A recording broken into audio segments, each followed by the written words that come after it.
to this huddle evening. We do have, we're going to lead us off in prayer and scripture. So I'd like to call up Sister Chaplain Jade to open us up with prayer and scripture. Let's give her a round of applause as she comes forward. Good evening, huddle. Opening prayer. Special prayer for our leader, Reverend Dr. Al Sharpton, and young people going to school and college, those that are ill, those sick and shut in, and against spiritual, earthly confusion, gun violence, and those affected by local crime and hate crimes and health disparities. Our scriptures come from John 1:29 through 34. The next day, John saw Jesus coming toward him and said, "Look, the Lamb of God, who takes away the sin of the world. This is the one I meant when I said, a man who comes after me has surpassed me because he was before me. I myself did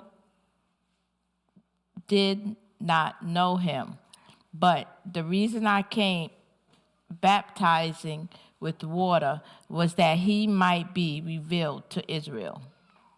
Then John gave this testimony: "I saw the Spirit come down from heaven as a dove and remain on him. And I myself did not know him, but the one who sent me to baptize with water told me, 'The man whom you see the Spirit come down and remain is the one who will baptize with the Holy Spirit. I have seen and I testify that this is God's chosen one.'" John 1:25 through 34, NIV.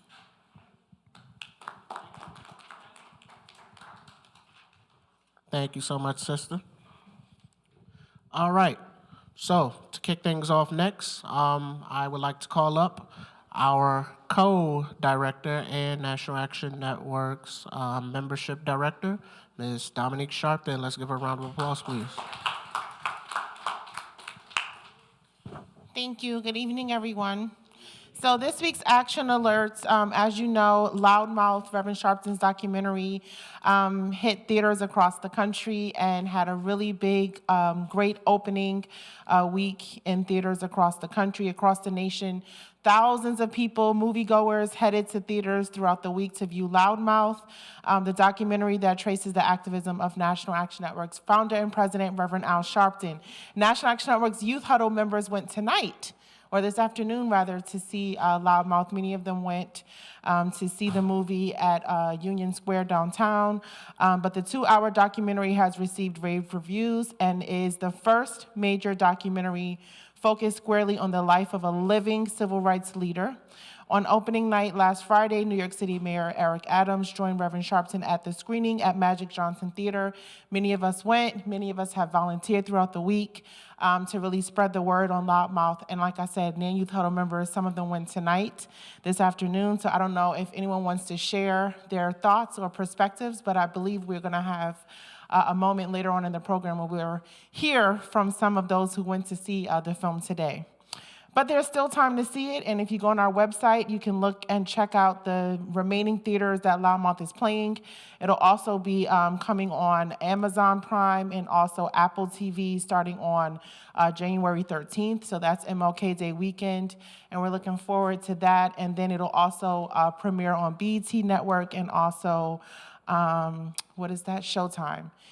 Coming soon in the month of February. So we have a long life that Loudmouth is going to live, and we're excited, and definitely congratulations to Reverend Sharpton and the entire success of the film.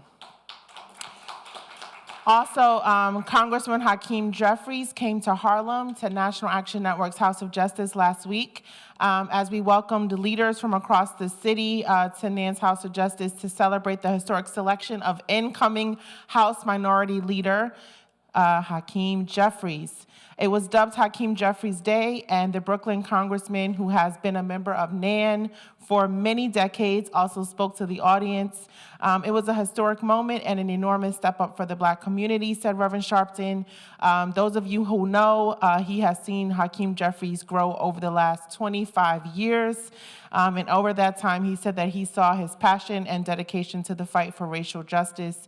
So now we are excited, of course, to see him in his new capacity serving as House Democratic Minority Leader, and we wish him great success, and also know that we'll be heavily involved in a lot of the things that he's doing and wants to bring, of course, to the socioeconomic arena and to the political arena as it comes very, very soon for all of us.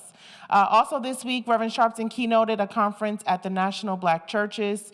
He traveled to Orlando, Florida, where he delivered the keynote address at the Conference of National Black Churches, which is led by Reverend Dr. W. Franklin Richardson, National Action Network's chairman of the board, and also senior pastor of Grace Baptist Church in Mount Vernon. We offer our condolences. We lost one of our National Action Network presidents and one of the founders of NAN's Nassau County chapter. Mr. E. Reginald Pope passed away last week. And we definitely want to send our condolences not only to the members of NAN's Nassau County chapter, but the family of Mr. E. Reginald Pope. He was definitely a really strong advocate for justice and a longtime activist, and our hearts and our prayers go out to him and, of course, his family during this tragic loss. Congratulations, we applaud Dr. Claudine Gay, who will become the first person of color to lead Harvard University. She is the daughter of Haitian immigrants, and her academic credentials are really impressive, and Nan looks forward to working with her in the future. She is now the president of Harvard University. And speaking of which, we are joined by our two leaders of National Action Network, our youth leaders who are home on, I believe, Christmas or holiday break from school, Usman Diallo and Felivi Dosa. So I don't know if y'all want to address the huddle formally. If you have something to say, we invite you to come to the mic right now and talk to us. Felivi, Usman.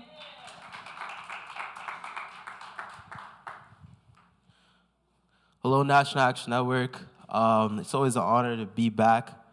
This is where it all started, here in the huddle.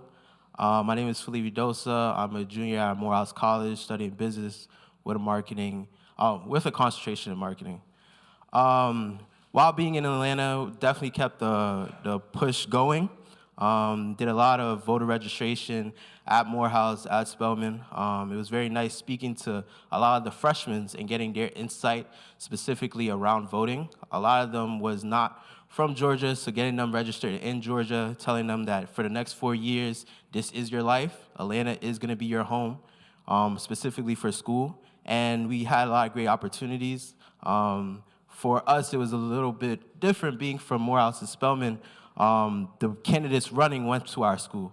Not saying that we're endorsing them, but it was definitely nice to have them come to our school and all that. Another thing we also did was when Loudmouth came out, got a couple students to go around in Atlanta, specifically the malls, and to go out and promote it. It was really good. They were even able to watch clips of the movie, because some of the movie theaters were very nice to us and letting us in to watch part of it. I didn't get to see the whole thing, but I was able to see the first 30 minutes, which was really great for me. One of the biggest projects I also wanted to do when I was in Atlanta was to fix up the Atlanta house.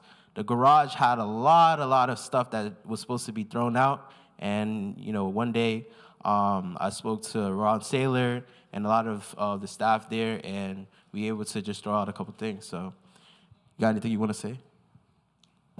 Give him a round of applause, y'all.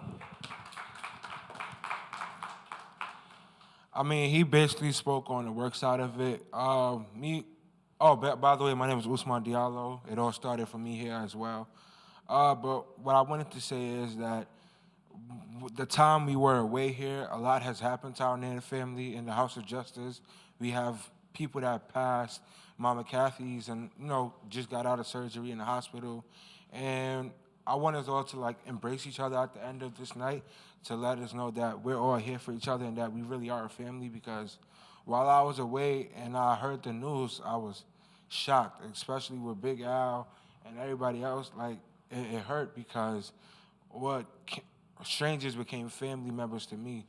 And that really was, I've dealt with, like, death, but, like, damn, like, I just seen these people. Every time I come here, oh, what's up, big man, this, that, the third. And it's like, it just hurt and it's different. So at the end, we should end off with a prayer, and we should all come up here and embrace each other and things of that nature. Thank you very much. Thank you, brothers. Thank you, thank you, thank you.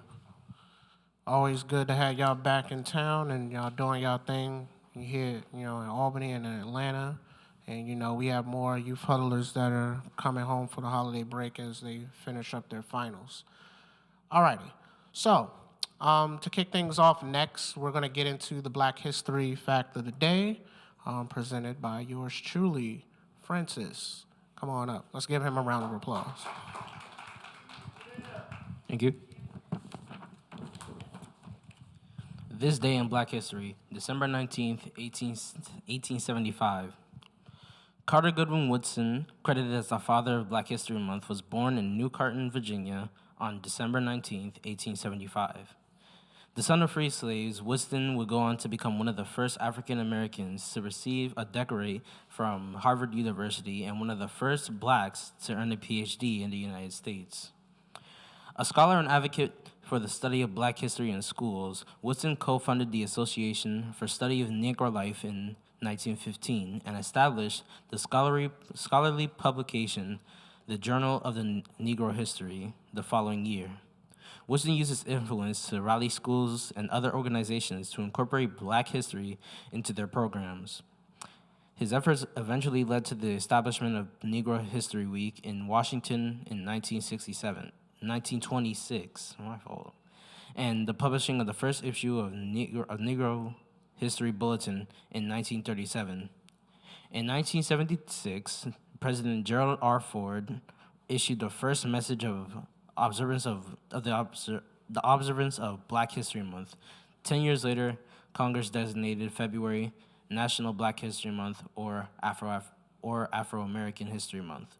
Woodson died on April 3rd, 1950, at the age of 74. That's it.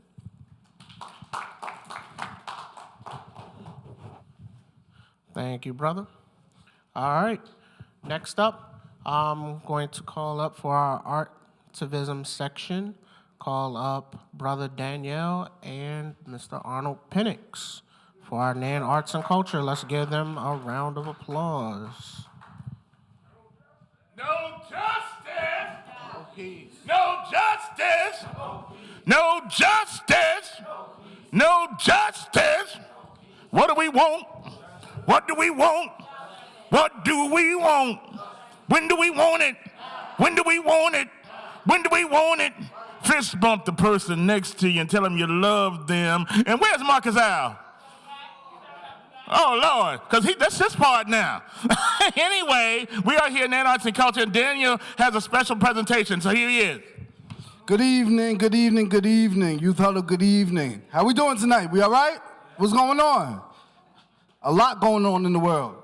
A whole lot going on in the world, and it's important that we keep our eyes on the prize, so to speak. And our prize that we have received so far by the grace of God is the legislature. We've been blessed to, in our lifetimes, take witness and bear witness to. So as we roll into the Arts and Artivism segment, I want to highlight the artist Jessie Wu and what she says at the end of her singing the National Action Network anthem, and that's not what it is, the national anthem. Now, for those that are familiar with the history of some of the songs that we sing when we pledge allegiance to the flag, for example, we know that these songs were written years ago, years before our time, decades ago, if not centuries. And we have to really pay attention to progressions that we are experiencing as a people, as a Black people, as a community of African American descendants of the diaspora. We need to really highlight those that have a platform to speak their mind and say something relevant during relevant times in the state of emergencies, such as those that we've been bearing witness to with respect to the police murderings of innocent black lives, innocent lives, period. But it seems to have been popularized to slaying our black people, and that is not acceptable. We are not willing to accept that. So we are going to take a listen to the artist Jessie Wu singing National Anthem and paying attention to what she says at the end. And this was before the verdict for the Breonna Taylor case had been rendered. You see, by the dawn's early light, what so proudly we hailed at the twilight's last gleaming, whose broad stripes and bright stars through the perilous fight o'er the ramparts we watched were so gallantly streaming, and the rockets right clear, the bombs bursting in air, gave proof through the night that our flag was still there. Oh, say does that star-spangled banner wave o'er the land of the free and the home of the brave.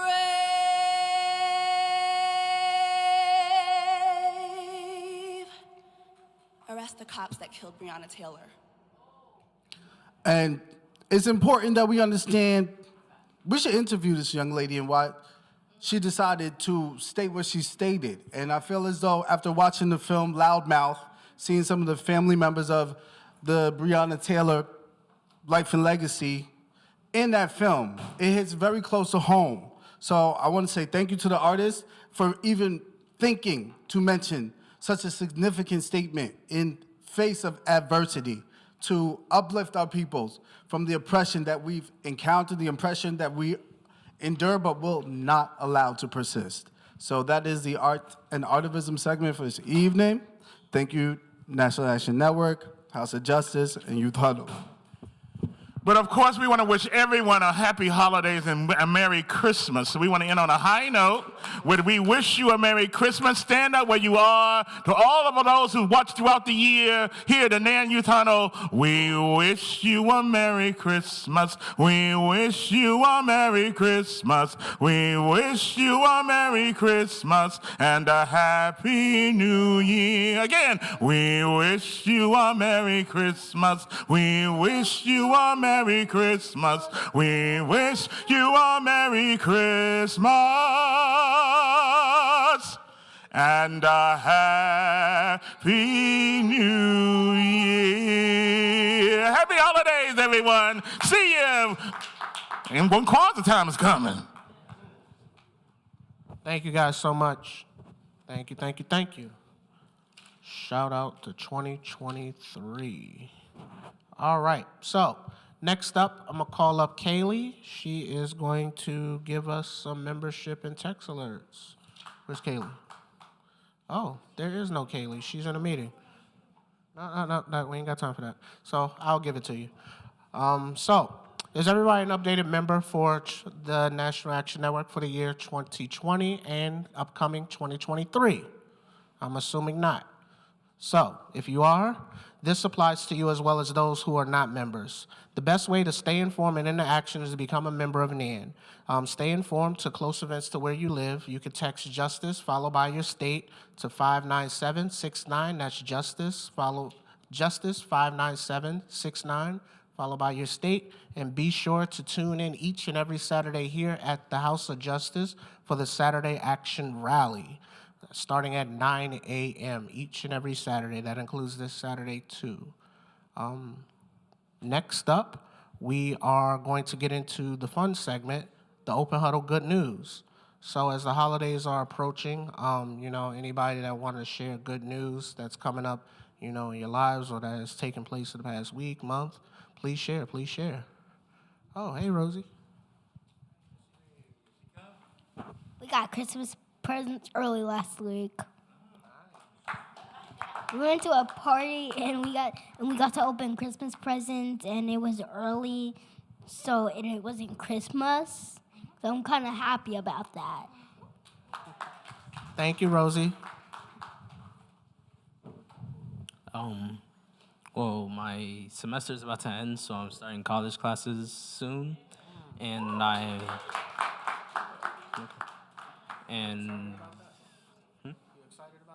nope. And next Wednesday, I'm going to graduate from my cooking classes. Shout out. You said cooking classes?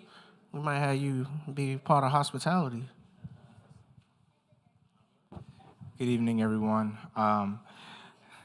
I have the privilege this spring semester of taking classes at Google, so yeah. Welcome home, Ak. Welcome home. Anybody else? So, I actually have some good news. It's good news. So, my dad's side of the family, they're from North Carolina. Many of them I have not seen in years, especially since the pandemic. I have 5 deaths in my family from COVID. So this past weekend, I had the opportunity to take a trip to go see what I thought was just going to be my aunt and my uncle, but it ended up being my entire dad's side of the family. So flew into Raleigh, and we just drove all over the state of North Carolina, visited family in Fayetteville, Greensboro, Roseboro, Durham, went to go see my grandparents' grave.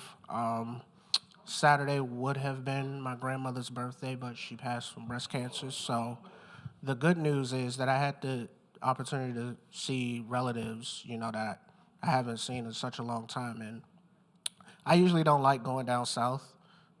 Being from here, it's a different, y'all get the point. But it was actually probably one of the best trips that I ever did because, of course, we played a whole lot of spades, and I went to Waffle House, did all that, y'all get the drift. So it was a really good trip, and it turned out to be really, really cool. So I was actually excited that I got to do that and flew back yesterday and last night. So that was really cool for me. Any other good? Oh, yeah, come on up.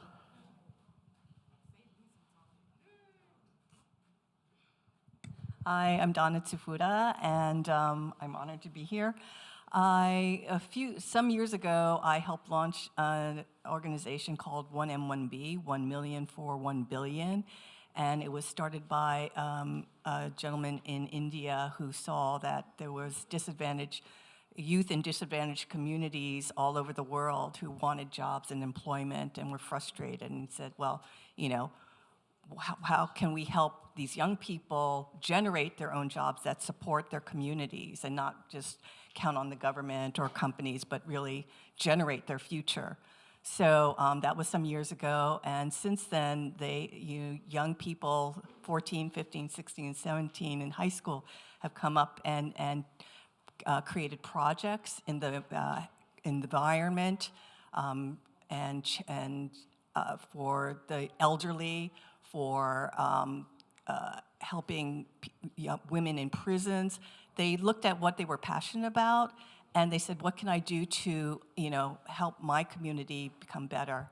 And so they came last week to the United Nations, and they shared with the leaders there, and I'm hoping that on their next trip, they come and meet some of the youth that are making a difference here in Harlem, and we shall see whether that can happen. So anyway, thank you.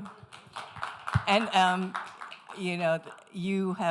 all of you have really inspired the possibility of youth reaching across nations, and maybe some of the issues of this world will be solved by you guys because you really have the smarts to do it. Thanks.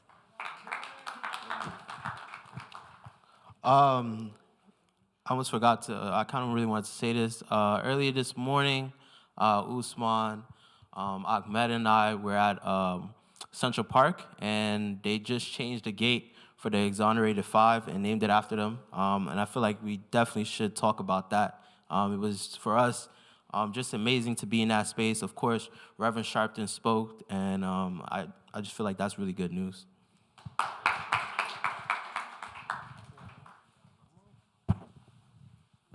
So I forgot to say this, but next March I'm going to the UN for my Model UN classes.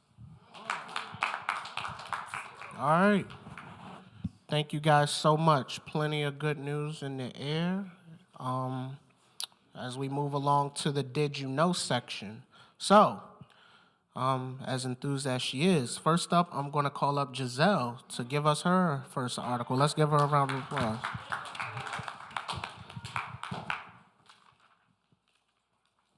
Very enthusiastic. Good evening, Huddle. Okay, so my article is about mental health of incarcerated LGBTQ plus youth is understudied, but new analysis shows kids are in crisis.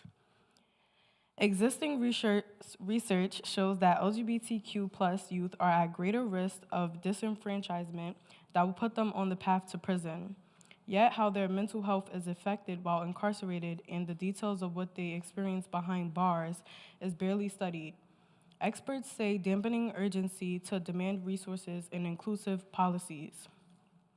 In Minnesota, queer girls and LGBTQ plus youth of color are the most likely to be kept in juvenile correction centers, according to a recent study from the Williams Institute at the UCLA School of Law, looking at the mental health experiences of youth in those facilities and public schools.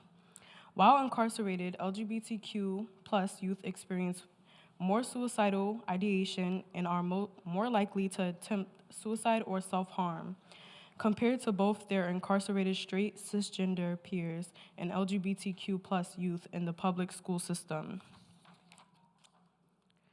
Researchers that the 19th spoke with expect that LGBTQ plus youth in other states go through similar experiences of negative mental health while incarcerated, but they don't know for sure.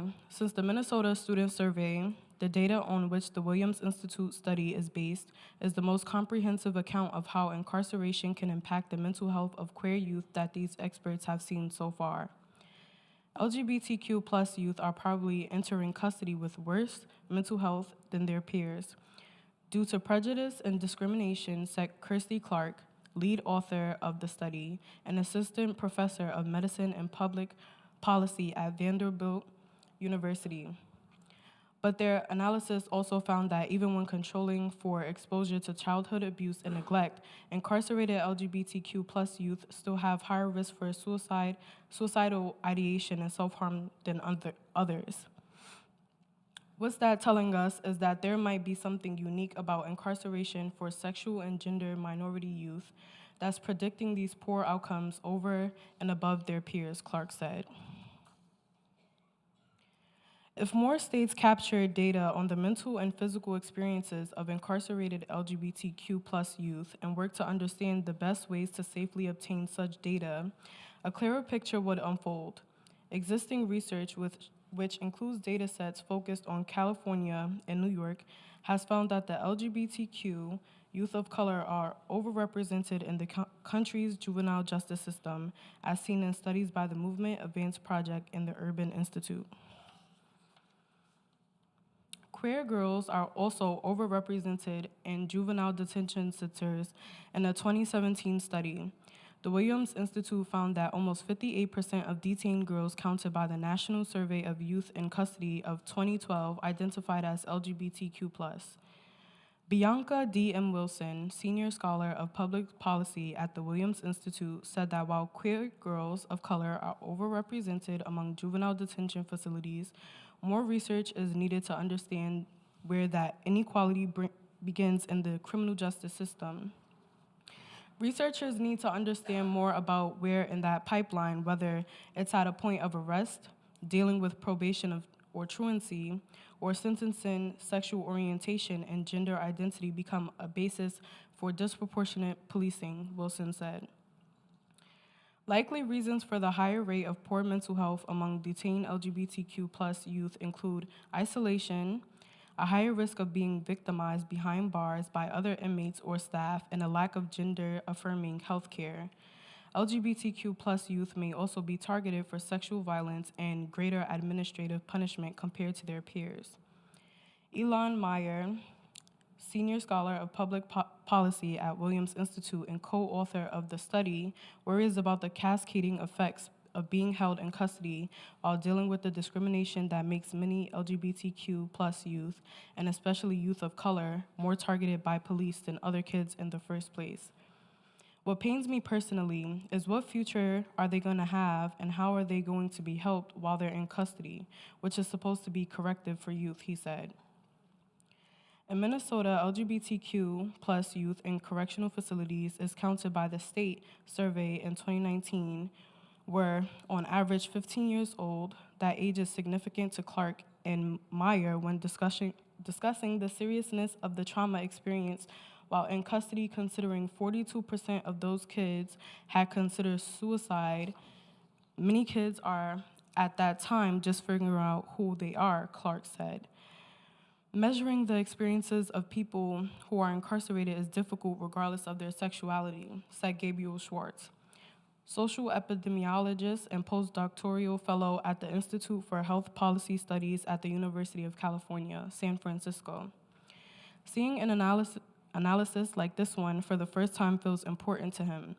This paper, to me, shows that it's not just that queer people are over-disciplined in schools, over-policed in their lives, over-incarcerated. It's just that we then see that translate into real systemic violence against these queer youth to the extent that substantial portions of them want to die and are taking steps to kill themselves. And that is horrifying, Schwartz said. The Minnesota study offers unique data since researchers don't have enough information to get a full picture about what LGBTQ plus youth experience behind bars, Wilson said. Obtaining data on mental health is necessary, she said, but so is collecting more data among kids in school who are suspended and expelled. That includes LGBTQ plus status.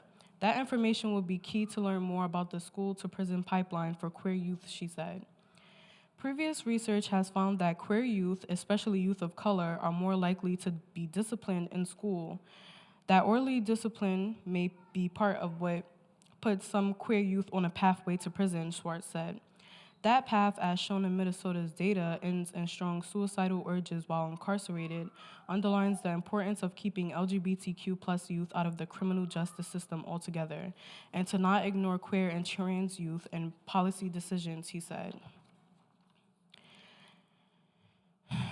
An important part of the data collected by the Minnesota Student Survey is that it includes information on the mental health of LGBTQ plus youth in public school, as well as the mental health of incarcerated LGBTQ plus youth and their cisgender or straight peers. Being able to compare all of that data, especially since LGBTQ plus youth overall suffer from poor mental health, allows researchers to distill unique experiences among those who are incarcerated. Improving how all youth are treated while incarcerated is a good place to start, Schwartz said, since doing that can help queer youth while not requiring juvenile corrections facilities to implement targeted approaches that require currently unknown data. Researchers said that creating mental health services in prisons would specifically help queer youth, plus improving mental health services in schools and foster care to hopefully lessen their chances of being on the pathway to incarceration in the first place. Queer Black women and non-binary advocates agree that better data collection is needed for LGBTQ plus people in the criminal justice system, questions that capture gender identity and sexual orientation of those who are behind bars. Kiera Johnson, executive director of the National LGBTQ plus Task Force, said that the federal government should expand research like the study seen in Minnesota.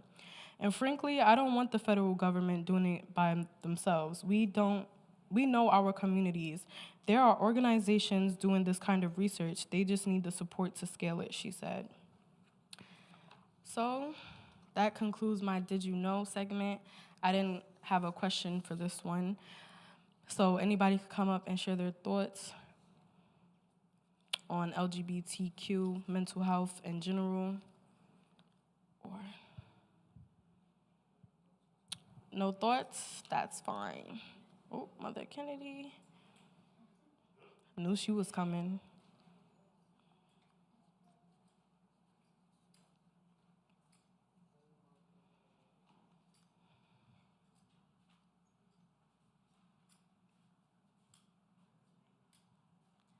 Evening huddle. In this holiday season and hearing reports like this, just want people to stop and think for a minute. What if this was your child? What if this was your sister? What if this was your brother? Okay. What if this was your mother, your father, aunts, uncles, relatives? Just think about it. We are all human beings. And I always say we are spiritual beings expressing our human experience. So the incarceration and what happens with especially LGBT youth is something that's almost like a pipeline. If it's known and it's in the educational system, they're treated one way, not fairly, not honestly, and a lot of these kids run, scared from their parents, scared from the police, and scared from the educational system. So the thing is that there are programs like the Trevor Project, which is one of my favorites, is because they deal with young people who feel like they have absolutely nothing to offer. They feel like they're absolutely nothing, and the parents and the church and the educational system does not help. Silence gives consent, and silence also gives into suicidal thoughts and to suicidal behavior. First of all, the thing to recognize is parents need to realize that it's not their fault if their child is gay or if they exhibit these kind of behaviors. And instead of going with what society thinks is right or wrong, the biggest thing missing out of all of this is love. Being able to, yes, clap it up, love. Because we believe in our community that God, Goddess, whomever you call your higher power, is love. And love is for everyone. So if you see behavior in your child or sister, brother, relative, son, daughter, whatever, don't shun them. Don't go along with society. Realize they are human beings and they need love and they need acceptance. Once we begin to kind of look at the human side, then there is work to be done. And the biggest thing is learning acceptance, tolerance, patience. These things are very, very important. So I always talk to the young people who are gay, queer, however they identify themselves. Learn to love yourself. Learn to love yourself. Live your truth and laugh in the face of adversity and know that you are worth something. Long time ago, Jesse Jackson said, I am somebody. I try to impart this to our young gay youth. We are somebody. Well, I'm an elder, but still in all, we are somebody. We are human. And love always overcomes hate. Thank you. Okay, Miss Loudmouth. One thing that I just want to say is I think as activists, it's important for us to realize that it's more than just about getting everybody the rights that they deserve. It's very I feel like it's very easy to think about everyone deserves equal rights, but because that's just it's something that's been advertised in a certain way. But I feel like what's more important a lot of the times, or what can be more important, is the quality of life. Equal quality of life for everybody. And once rights are afforded, pushing for those to be enforced and allow those things to improve the quality of life. And I think the reason why it's so hard for people to consider, how are these people doing? Okay, we've, rights have been afforded. Okay, cool, but what is going on? How are they feeling? Is because that takes you listening. It takes you learning. And I feel like that's something that we all as people need to understand, that it doesn't just stop at a bill was written in Congress, so therefore we're good. It continues into how do these people feel, where are these people struggling, where are the disparities at? So yeah, I feel like that's really important.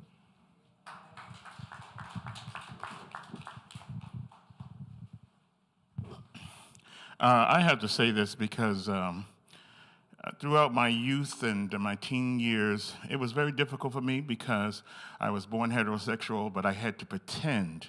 So I would sneak off to see my girlfriend in order to be able to participate in dramatic plays and productions and leave football practice to go. Then I had to develop a whole personality to be accepted in the arts community. This is very emotional for me because, that's why I became a non-performing activist. I created a non-performing activist committee. So for those, there's a lot of artistic brothers out there and women out there who are heterosexual, who want to be participate in the arts. And we are shunned a lot of times by the fact that we don't participate in certain activities. So most of the time I keep to myself. I come and do what I do. I'm very disciplined. And I was all that way since I was a teenager, but it's very difficult for me to understand that I was shunned in the Broadway community. I was not able to participate. And once I never forget, I was next in line for Harlem Song, was at the Apollo Theater. And then once they found out they saw me dating one of the publicists, and I said, oh, I'm not gonna get the part. I'm not gonna get the part. I said, so I'm just letting you know, there were a lot of young people as teenagers when I was coming up who were not a part of the community, but they had to pretend to be a part of the community in order to be accepted in the arts community. And that could cause a lot of emotional stress too, as it caused me as a young child, as a young teen. And now as an adult, I create my own way and I do my own and I accept me for who I am, and that's just the way it is. And I love all people. I love all the arts. I'm a manager and I manage gay, LGBT+. I don't know what the plus means, but anyway, I accept everyone, but at the same time, I had to live my truth, and my truth is that I am a black male heterosexual who love the arts, and I'm an arts man, and that's it. Peace. Thank you for all of your comments. I would like to turn it back to Trey. Thank you so much, Giselle, and everybody who spoke. All right, next up, call up Brother Mo Bars. He's going to talk to us a little bit about Megan Thee Stallion. Let's give him a round of applause.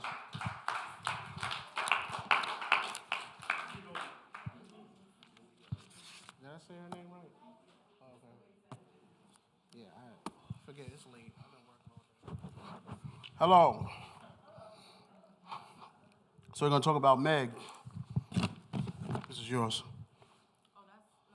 This is yours. All right.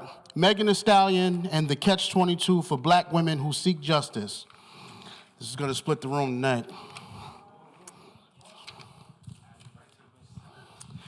Split the room. All right. It has happened before. A prominent woman in the entertainment industry accuses a man with fame of his own. It has happened before. A prominent woman in the entertainment industry accuses a man with fame of his own of violence. Charges are filed, and almost instantly the accuser is subject to trial by popular culture. People on Twitter call her a liar and worse. Memes with her likeness and words are deployed to mock and discredit her. It happened recently with Amber Heard and Johnny Depp, and is currently playing out in the Los Angeles courtroom with Megan Thee Stallion, who has accused Tory Lanez of shooting her. But this latest case is compounded by the way that race and misogyny often combine to act as a judge and jury for black women in America, both within and outside of the courtroom. Black women are in a catch-22 when they speak out about domestic violence, said Antanya Randolph, an assistant professor at the University of North Carolina at Chapel Hill, who studies misogyny and hip-hop culture. Amber Heard is in a very different situation than Megan because she's not a black woman in the United States who is being called on repeatedly to uphold the cultural requirement to protect black men against the criminal legal system, Randolph told the 19th. It's real that the criminal legal system disproportionately punishes black and brown men, but black women are left holding the bag and have to protect black men from the criminal legal system, she said. But then black women are also expected to stand up and speak out and appear strong. And then when they do so, they are seen as speaking for the whole black community and can face backlash for that. White women are not faced with this impossible dilemma. Police arrested Lanez during a traffic stop on July 12, 2020, after receiving reports of gunfire from a group leaving Kylie Jenner's Hollywood Hills home in Los Angeles. At the time, Megan Thee Stallion, whose real name is Megan Pete, was taken to the hospital for a foot injury. One she initially told police was the result of stepping on broken glass, and later said was actually the result of having been shot in the foot by Lanez after a dispute while leaving Jenner's house. The surgeon who treated Megan Thee Stallion in the hospital for her foot injury testified this week to seeing gunshot wounds in her foot, as well as seeing bullet fragments on X-ray imaging. Megan Thee Stallion testified this week that she still experiences pain and nerve damage in her feet. Lanez, whose real name is Daystar Peterson, is charged with assault with a semi-automatic handgun, carrying a loaded, unregistered firearm in a vehicle, and discharging the firearm with gross negligence. He has pleaded not guilty to all charges. Since coming forward with her accusations against Lanez, Megan Thee Stallion has faced a lot of hatred directed toward her from the internet and within her industry. Drake put out a song saying she lied and didn't get the joke, but other black women have also rallied around her. Randolph said the Lanez trial represents something that so many black women have found themselves running up against, famous or not. Megan Thee Stallion took the stand this week to describe the events surrounding Lanez's 2020 arrest. In her testimony, she spoke directly about many of these things, the dynamics, and described feeling trapped. The night the alleged shooting, I don't feel safe in the car, I don't feel safe with the police, is what she said. She also spoke to the hate she received. Because I was shot, I've been turned into some kind of villain, and he's the victim. This has messed up my whole life. This whole situation in the industry is like a big boys club.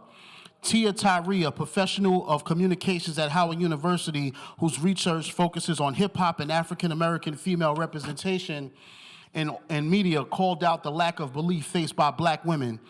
Often black women don't get the privilege of being victims, Tyree said.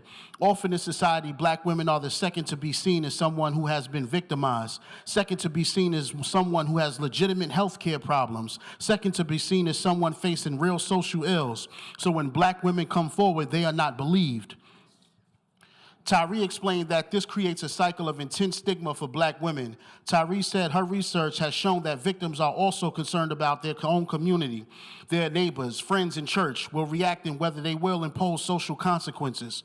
This is further complicated by the reality that the black community knows, understands, and believes that the court system does not work for us and often fails us, Tyree said.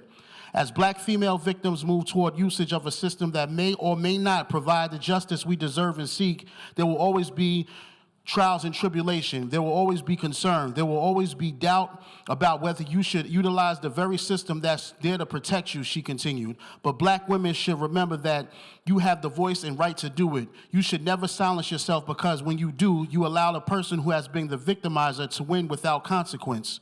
Many women and black women especially have rallied around Megan Thee Stallion, especially as the villainization around her has ramped up. From the beginning, Megan Thee Stallion herself has spoken to the role she knows she is playing on behalf of black women by testifying for the state against Tory Lanez and publicly discussing her alleged assault, including an opt for the New York Times in 2020.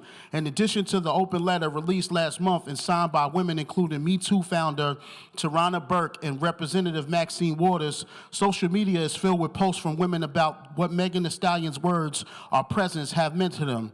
For many, the difficulty Megan Thee Stallion has faced in speaking truth is familiar. Women, especially women of color, and especially black women, are often doubted, said Deborah Turkenheimer, a professional at Northwestern Law and the author of a book, Credible, Why We Doubt Accusers and Protect Abusers. It's often assumed that they are not telling the truth, that they are to blame. I'm almost done, y'all. Those who are the most vulnerable and the most marginalized are least likely to be seen as reliable sources of information. The way that translates is that women, especially women of color, have enormous obstacles to mount when they come forward with allegations of any kind, especially allegations of gender-based violence, and especially when those allegations are made against powerful men. Megan's fan base is not just men, and I suspect that's why there has been such a backlash against her, Randolph said. She doesn't need to play to the traditional male fan base or the music industry. She doesn't act like she owes her career to the music industry and male rappers. I think that's threatening to a male-dominated industry. Randolph continued, hip-hop culture has done a lot to parade misogyny and has a lot to answer for in promoting misogyny. Hip-hop culture has made it so that it is harder to be empathetic when women come forward about domestic violence. Misogyny predates hip-hop, but hip-hop has been a space that has made misogyny profitable and made it so that violence toward black women is fun to watch and pleasurable. It's that going on in the background, then it's harder as a culture to be empathetic to women's truth. Per instruction from the judge, the jury is now prepared to review additional evidence over the weekend and next week. Tyrese says she hopes that black women see Megan Thee Stallion as a woman who is standing up for herself and that people understand what makes her actions so remarkable. I am hopeful that she becomes the face of the progress, that she becomes the face of what it looks like to stand in your truth and stand in the quest to be heard and seek justice, Tyrese said. Okay, that was a handful. All right, so going back, before I ask these questions, so if you notice in the article, they said that Megan said she stepped on some glass. Megan's reason for saying that was because her excuse was she was trying to protect a black man because that night when it happened at Kylie Jenner's house, the officers pulled up real aggressive. So in her mind, she just thought of a black man getting in trouble and what it could lead to if it went left. So she said that's the reason why she lied and said that it was glass that was in her foot and that cut her up instead of an actual gunshot wound. Now, after that, I don't know if you've been following the court case, but it's just been reported that no gunshot residue was found on Tory Lanez, but it was found on the best friend, the other woman that was there. See, I don't know if you guys are following, so I'm just giving you the facts of what's going on before I ask the question. So going back to what I said initially about Megan Thee Stallion, lying about, trying to cover for Tory Lanez. Even after whatever happened that night, she lied to law enforcement and said, I did not get shot, it was glass that cut me. So my first question is, should Meg have lied about what happened to her foot, or should she have just kept it 100 and said what happened so maybe she wouldn't get the backlash and stuff on social media now? Because that's why a lot of people are calling her a liar and stuff, because she didn't start out with telling what really happened. So what do you guys think about her lying about that? And should she have come up? Please don't say it from the back of the room. Come up, grab the mic, tell us how you feel. We're live.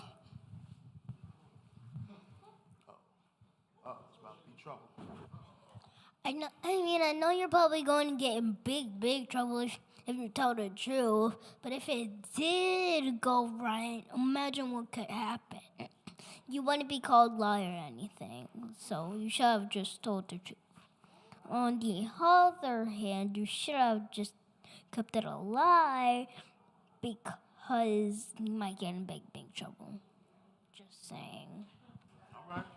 So she should have told the truth from the gate. Anybody else?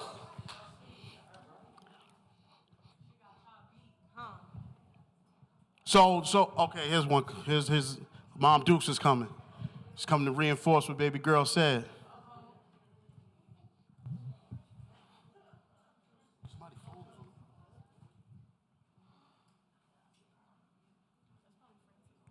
Okay, so what I would say is that a lot of times with these types of cases, we I want to put it in like layman's terms, right? We feed off of the background of black women being defeminized and things like that, right? So it's easy to believe that we're being brutalized and things like that. But when you tell lies, initial lies, you make it hard for people to believe you when you feel like you want to tell the truth. So that's one thing that I would say. I'm not going to say that she's lying, she's telling the truth, but if you initially lie and then change your story, how are we supposed to believe you? Very well put. That's true. Ladies. Kennedy.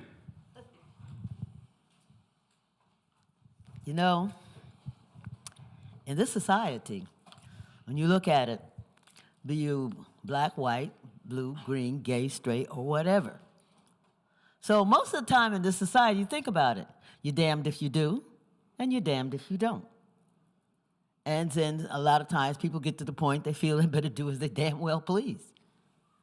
And because of that, here is another case of women of color being caught in the middle. Now, she called herself saying this to protect the black man. Then in the long run, what happens is it comes back to, well, she lied. And guess what? Guess who's the hardest on her? The women. You know, you look back over the society, and anytime like a black woman says something one way or the other, who comes down on her the hardest? That's why I'm always talking about sisterhood, because sisterhood is powerful. But the thing is, remember, this whole thing about divide and conquer, keeping separation, women against men, and that's why I'm always all over the top every time somebody says guys and women and girls call each other guys, because guys would never call another guy a gal. So we need to recognize inclusivity. It's very important.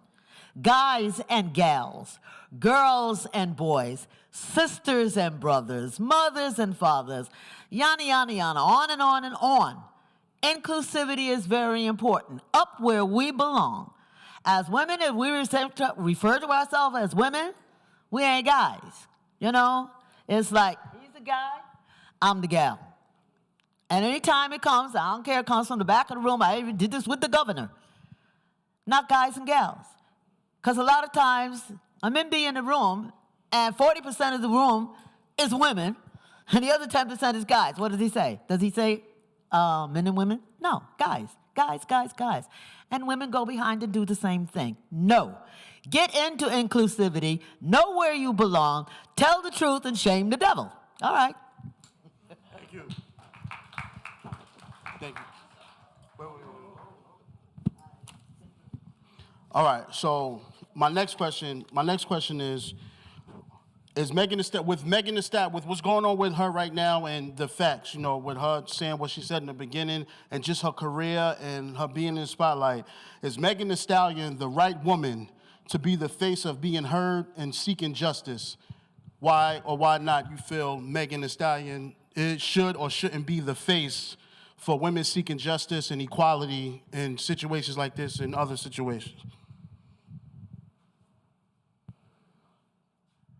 I think it all depends on the evidence that comes out. I feel like right now there's still a lot of stuff up in the air, whether or not Tory Lanez's DNA was on the gun is up in the air, and so I feel like it's more important that we wait for the verdict to happen. It's more important that we wait for the case to conclude, for us to come to our own conclusions.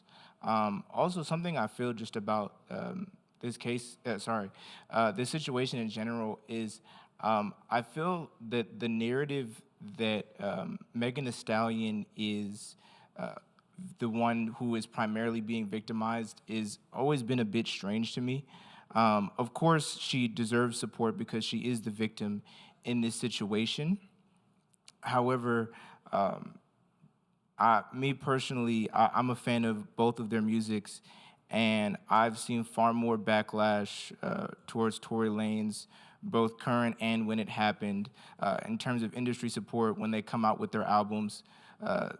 Megan Thee Stallion has far more features and people willing to work with her and things of that nature than Tory Lanez pretty much doesn't really have anybody working with him ever at this point. And so while I, of course, feel like there is an agenda of misogyny, I don't feel like that is the primary societal reaction in this situation.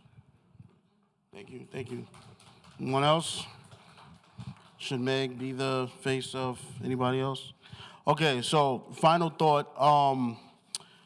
Going back to an earlier incident between two celebrities, Chris Brown and Rihanna. So the night of the inauguration, when Obama first got inaugurated, that was the night that Chris Brown, allegedly beat Rihanna in the car. That same night. So, allegedly, yeah. I mean, I'm just, we're live, so I don't know. So, all right, well, whatever. So, what I'm saying is, during that time, Chris Brown, the reason why Rihanna was even more victimized, well, of course, she was the person who the beating was inflicted on, but it was more so because Chris Brown was trying to dismiss it. Chris Brown was giving these short, heartless apologies. He was like trying to rush the apology. I'm sorry. Everybody make mistakes. And it grew on America looking at him as such the bad guy. And you see how that turned out for Chris Brown. And it's still killing him to this day. Like recently with the American Music Awards, he couldn't play Mike. And trust me, that's just going all the way back. They'll never get the taste of what he did to Rihanna out of their mouths. So when it comes to black social media, when I talk about this topic, I always talk about black men and black women because I don't know what it is to be white or Asian or what they do in their communities and their mix. When it comes to black men and black women, I feel like we should support each other, but when it comes to the genders, if somebody is wrong, let them be wrong. Like with black men, all black men aren't good black men. They do wrong things. I don't think we should defend that just because they are men.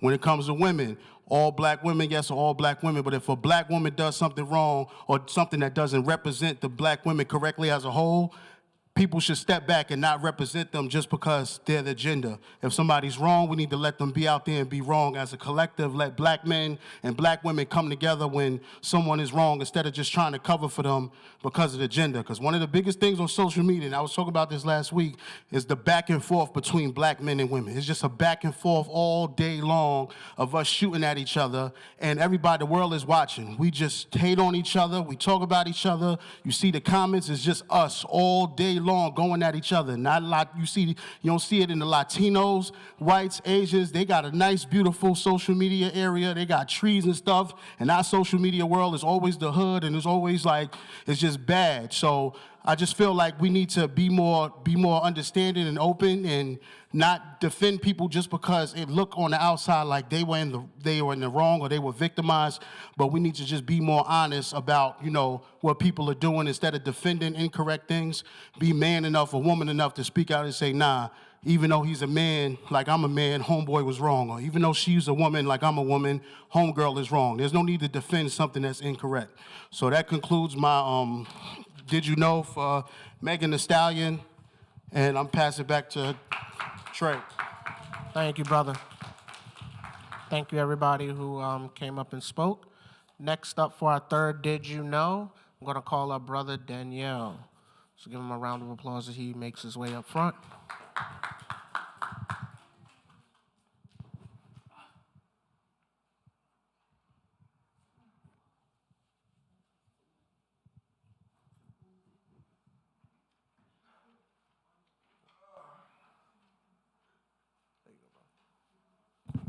Thank you, Trey. The Did You Know I'm reading is in regards to the killing of Tatiana Jefferson. The title of the article is Jury Deliberating on Sentence for Former Police Officer Convicted of Killing Tatiana Jefferson. A jury began deliberations Monday on a sentence for the former Texas police officer who was convicted of manslaughter last week for shooting Tatiana Jefferson in her own home in year 2019. Aaron Dean, the 38-year-old white former Fort Worth police officer, faces up to 20 years in prison for killing Jefferson, a 28-year-old black woman.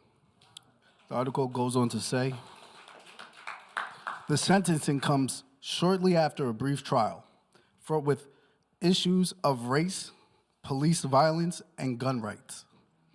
Much of the trial testimony also focused on police body camera footage of the shooting and a close examination of Dean's actions before, during, and after the single shot was fired.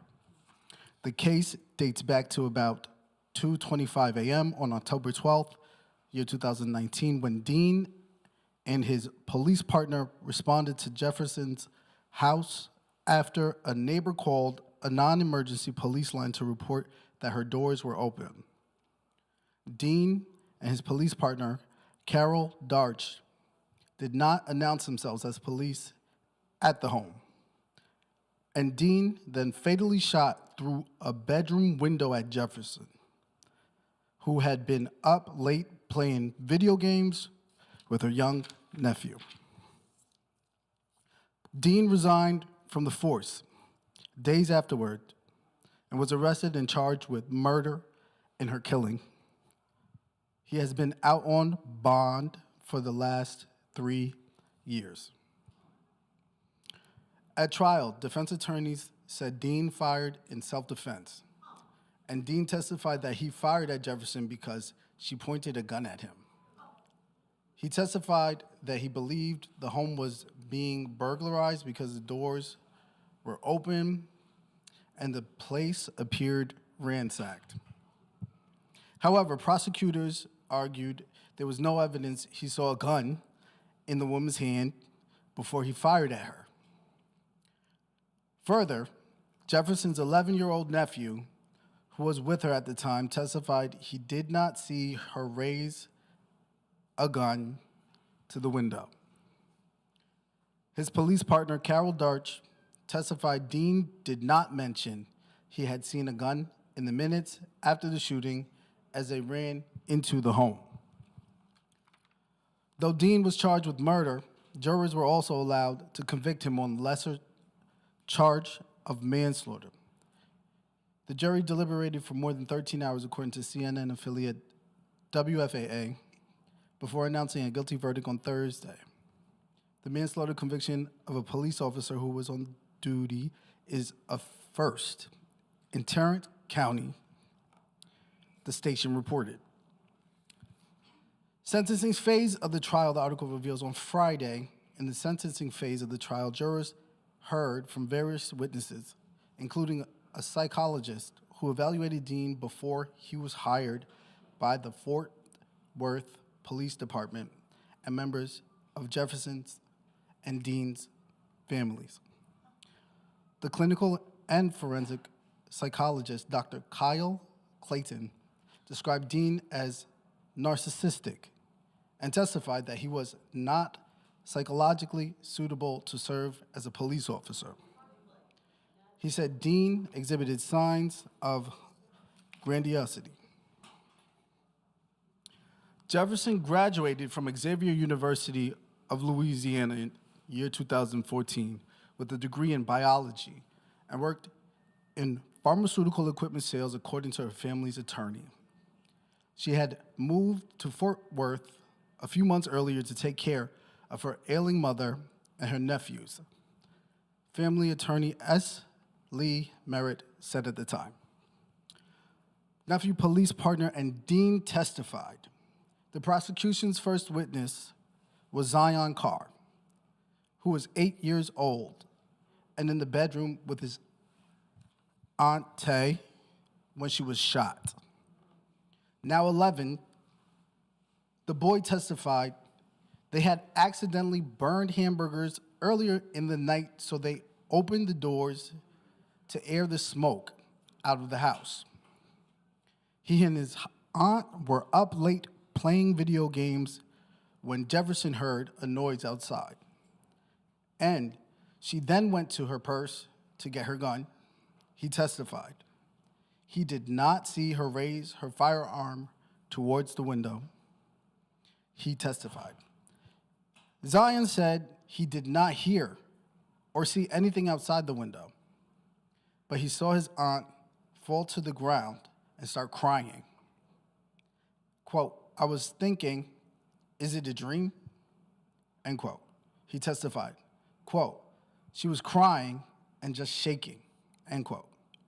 Prosecutors also called to the stand Dean's police partner, Darch, who testified she was with Dean when they went to investigate the home. She had her back to the window when Dean began to yell out commands for Jefferson to put her hands up. She testified. Darch said she started to turn around, heard a gunshot, then looked over Dean's shoulder and could see a face in the window with eyes, quote, as big as saucers, end quote. She testified she did not see Jefferson holding a gun and didn't recall Dean ever saying that Jefferson had a gun. Dean testified last Monday that he fired at Jefferson because she pointed a gun at him. So, that's the abridged version of what I'm reading, article from CNN. Right? CNN? So, my question that I'm going to voice is, what is your reaction to the defense regarding defendant officer Aaron Dean murdering Tatiana Jefferson? I'm also interested to find out, what types of training do you feel would be in the best interest to society to avoid unnecessary deaths from the hands of law enforcement? And I also ask, do you feel that all police officers should be allowed to fire firearms on duty? So if y'all need me to repeat what I asked, I can repeat. I'll actually voluntarily repeat if I don't hear anybody asking me to repeat, because I got a feeling y'all might not have received that information well in the amount of time that I spat it out. So my question is, what is your reaction to the defense regarding defendant officer Aaron Dean murdering Tatiana Jefferson? I'm asking, what types of training do you feel would be in the best interest to society to avoid unnecessary deaths from the hands of law enforcement? And do you feel that all police officers should be allowed to fire firearms on duty?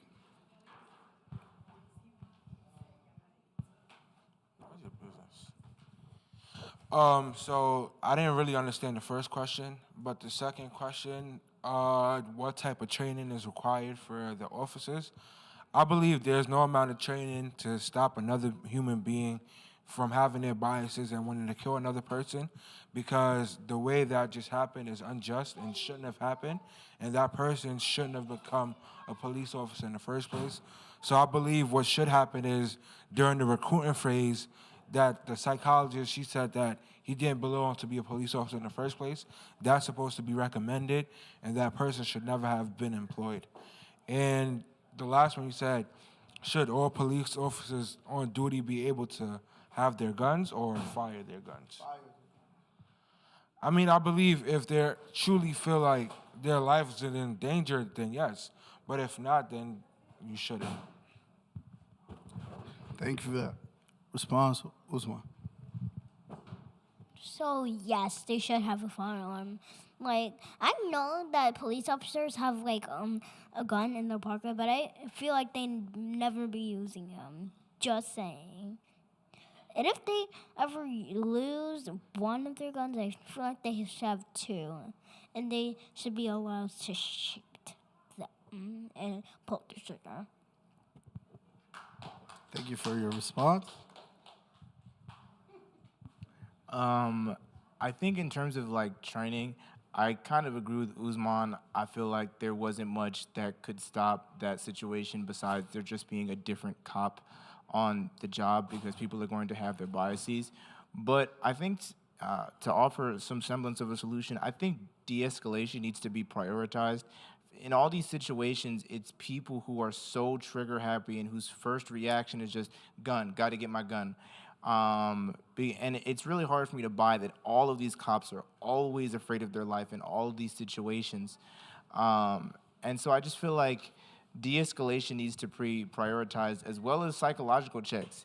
If you're finding out after the fact that this person is clearly not mentally fit to be a police officer, then they shouldn't have never been in that situation. We hear all the time from cops the excuse that, well, being a police officer is a difficult job, and if it is, then if you're not mentally capable to do it, then you should not be a cop. And so I feel like routine mental health checks should be absolutely mandatory, either on a monthly or a bi-yearly basis. Thank you for your response. Are you responding? All right. Thank you. I think when we talk about trainings and all that stuff, especially with the NYPD, it's important to have more cops who are from the communities that they're serving. And I get it. A lot of us in the community may not like the opportunity to be in that sort of capacity. We're very kind of don't want the police over there, we're over here. But I do think that is important because what ends up happening is you get police officers who are first, not from the community. Second, a lot of cops do have military background. So to kind of give you an example, you know, if you were in Baghdad or if you were fighting a war for the last 5 years of your life, you come back home, you serve your community, you get a job in law enforcement, you're on the street. That combat mentality is now in an environment in which you are engaging in people who have different needs, who have different, circumstances going on. Combine that with your experience in direct conflict, that's a recipe for disaster. So I think it's important if, we as a community are a little bit more involved in law enforcement in our communities, not just going to the meeting, but serving in some sort of capacity. I just think that will really help in terms of de-escalation and all of that. So, yeah. All right, well, those are the responses from the people we heard so far. And I believe moving right along with the programming, we're going back to the host, Trevon. Thank you so much, Dan. Let's give him a round of applause.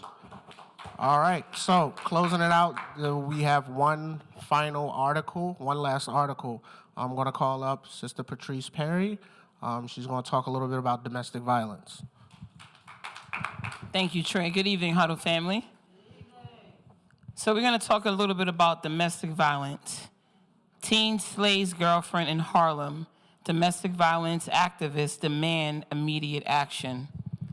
A baby-faced alleged killer reportedly turned himself in on Monday, December the 12th, after being sought in the death of a 16-year-old girl in Harlem. The killing highlights two torturous New York City issues: youth misdirection and domestic violence. When are we going to make domestic violence a hate crime? Said Stephanie McGraw, the founder and CEO of WARM, We All Really Matter. Raising awareness in the community about domestic violence, this is getting worse. Silence hides violence. If you're silent, you are part of the violence.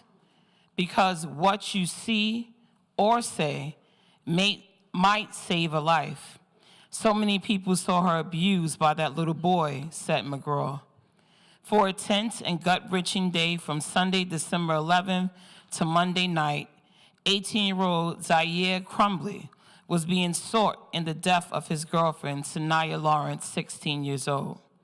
The NYPD circulated video of a figure walking away from the scene as if nothing ever happened. The teenage girl had been stabbed in the neck in a building on 135th and Adam Clayton Powell Boulevard right here in Harlem.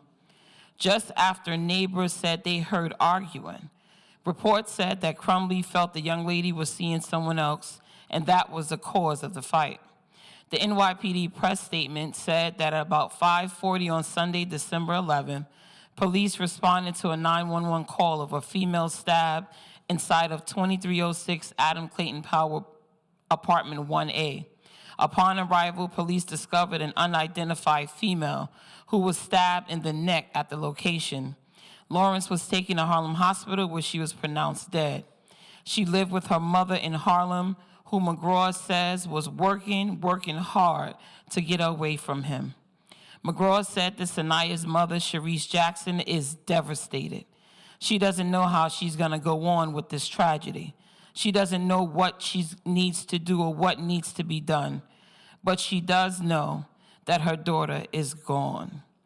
Black woman was under pressure. Her daughter, she felt she was under pressure. She tried to get her away from the gentleman.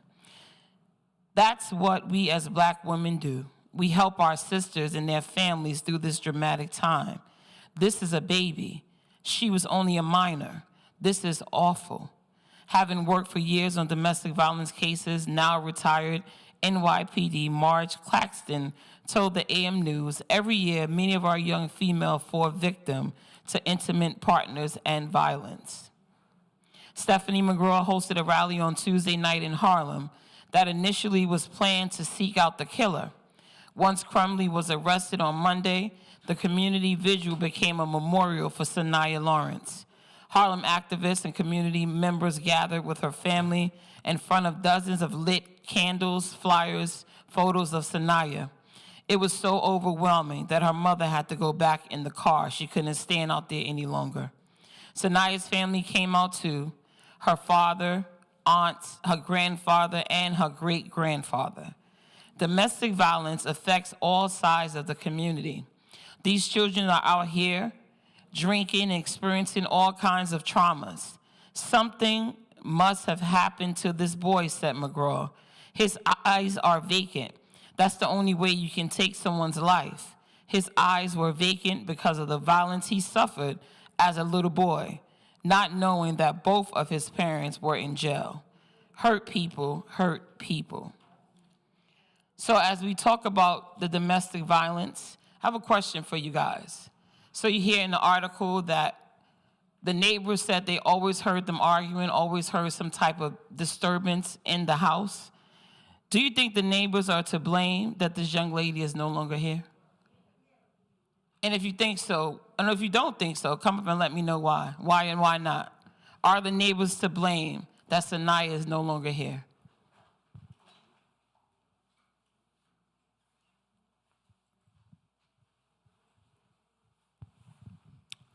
Me personally, I don't really think that the neighbors are to blame.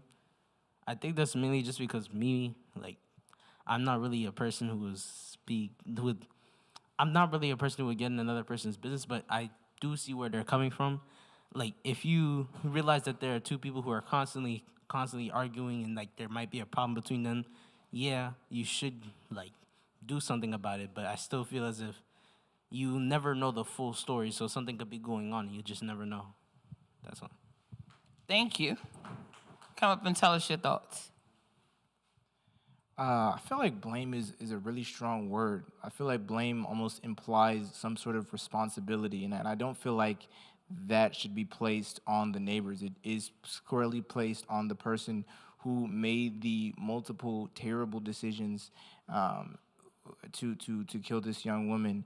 I do feel like, though, this should be sort of a teaching lesson for us all, that if you see something, say something, and dysfunction is not function.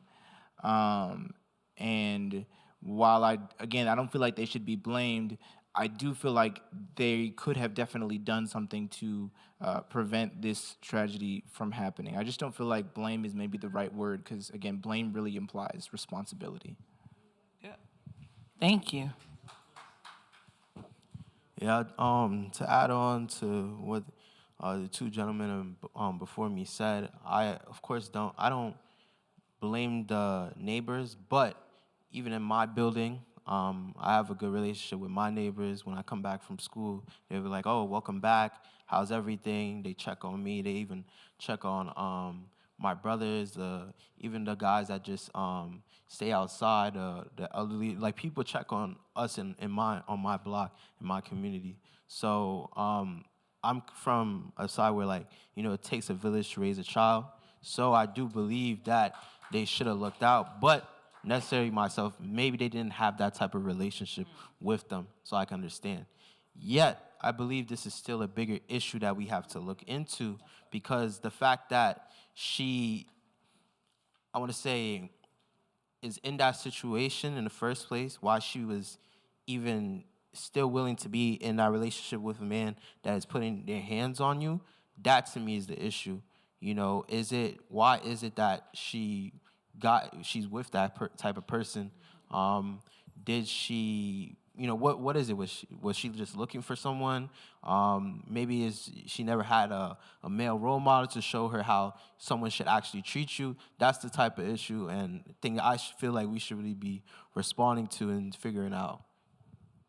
Thank you. Thank you. Come on, mother. Well, I really think the young lady probably was crying out for help, and maybe nobody paid her any attention. Because sometimes when these young ladies are with these young gentlemen they are dating, they are so afraid to say anything when they are being abused by the young man that they are dating. So I think that someone should have seen or felt that they were seeing something, but they wasn't saying anything. Because she was a young lady, he was a young man.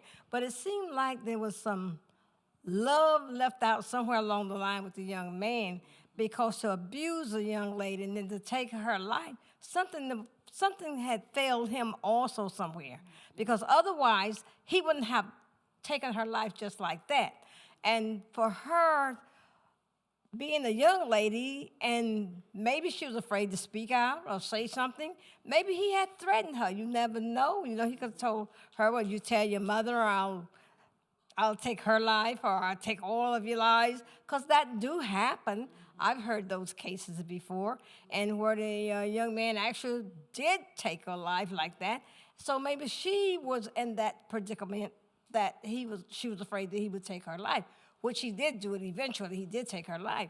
So when we hear things like that, and when you're living, sometimes you're living in a building with someone and nobody says anything, but sometimes they hear things and they don't say anything. But if I was on a case like that, I would have to knock on the door. Is everything okay? Are you all right?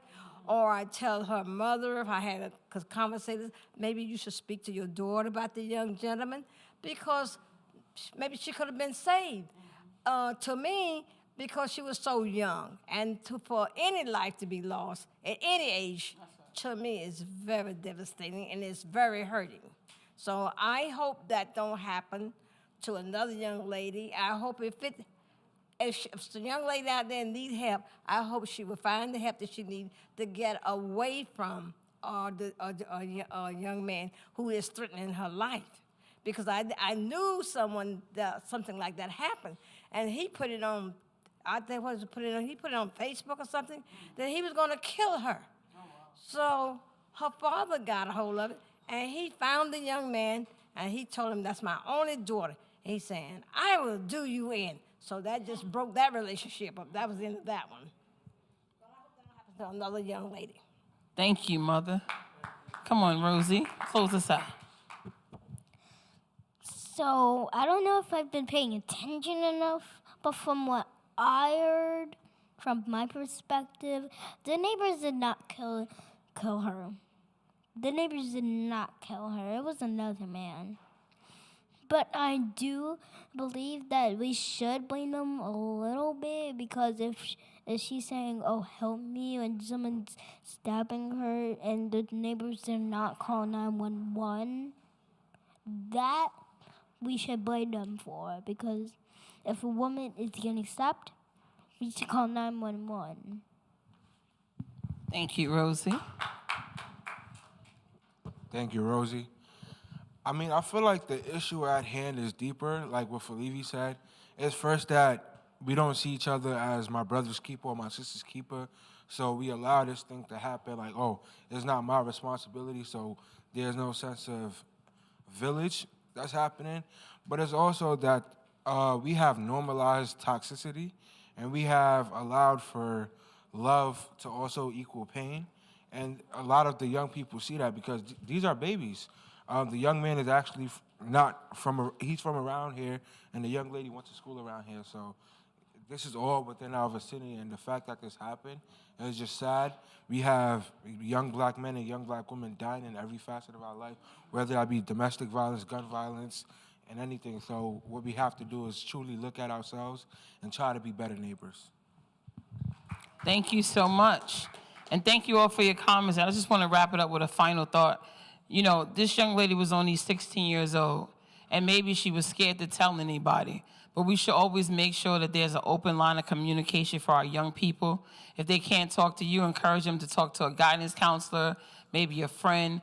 pass it on because abuse happens. And maybe to her, she wasn't being abused. As they said, the young man didn't have his parents. They were both in jail, right?